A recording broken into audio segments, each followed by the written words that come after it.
So we're looking at radioactive decay, or the half-life of something. And before we get into a specific question here, let's just try to understand kind of what that looks like visually. So half-life has to do with, suppose you're given some type of substance. I'll just draw it as a blob over there.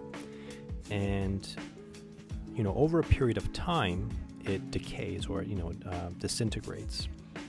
And let's say it takes, 2 years, for it to become half the size that it originally was.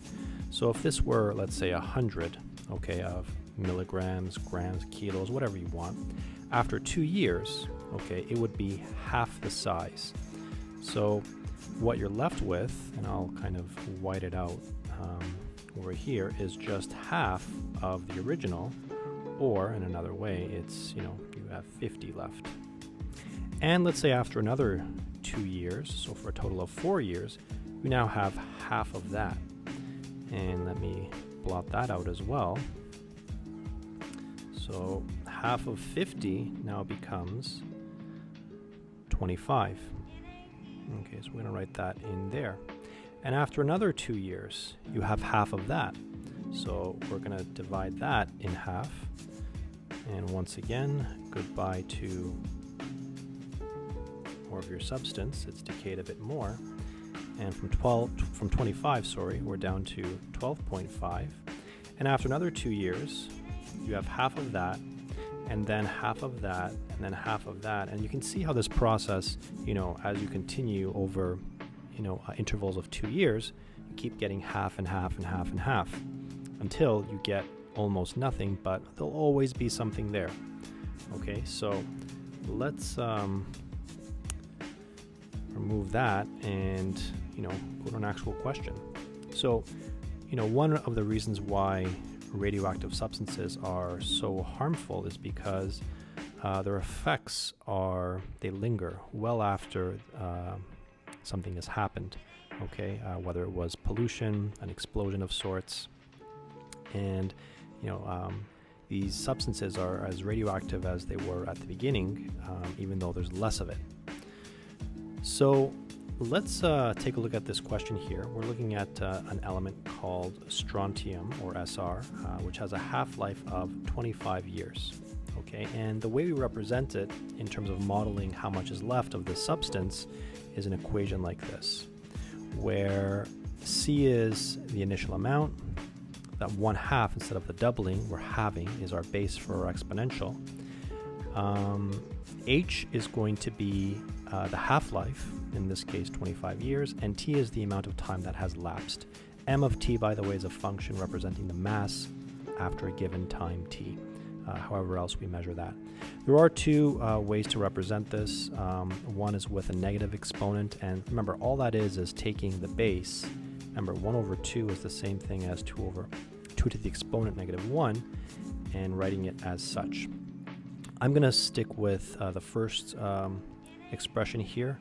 I just find it a bit more, when I think of half-life, I like to see that half somewhere, so it's a bit more intuitive for me. So let's take a look at this first part. It says, find the mass remaining of a sample of 18 milligrams after 70 years. So 70 years has gone by. That's the amount of time.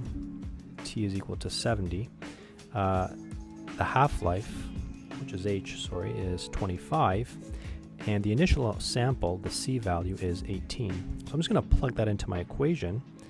And M of T is equal to 18 times 1/2 to the exponent 70 over 25.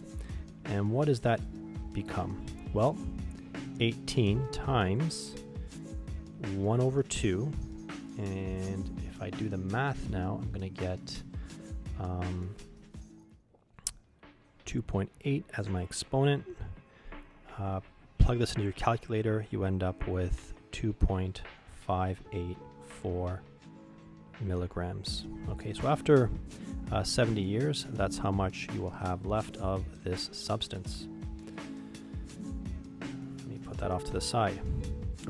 Well, the second part of this question here asks us to find how long it will take for something to decay to 4 milligrams.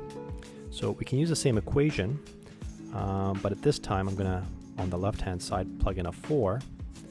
Initial is 18, I have 1 over 2, and then I'm going to have t over 25. So we're trying to solve for the t value here, and the best way is to, go about it as solving an equation.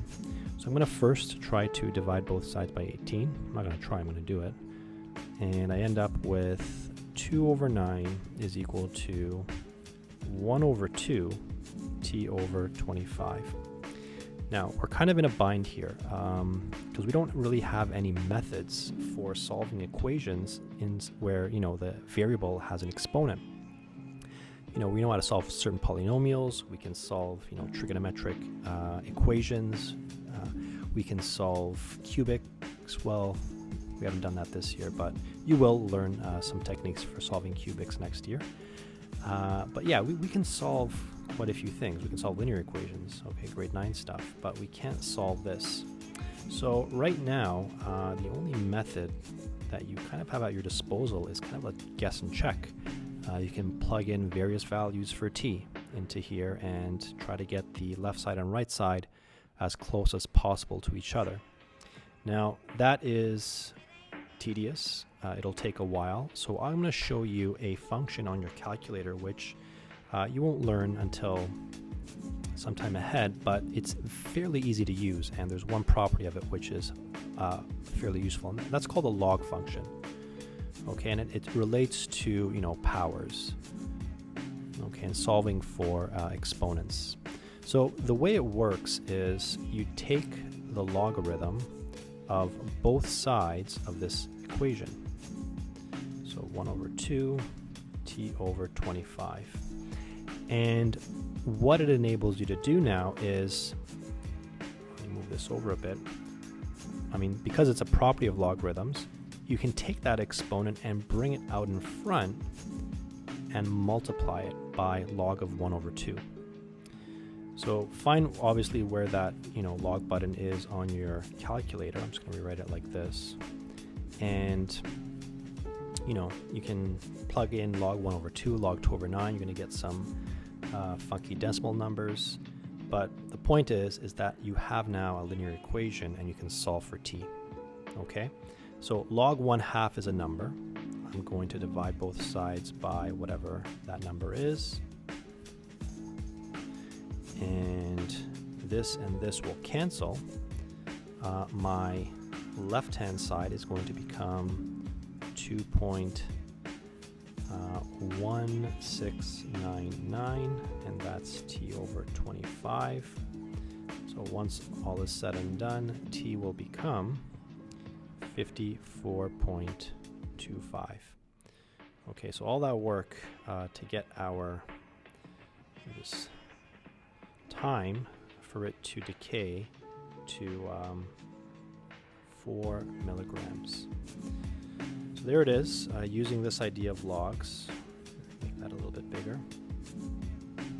Don't worry about understanding them in detail, just how to use them. And this is one great way in which we can use logs without having to guess and check.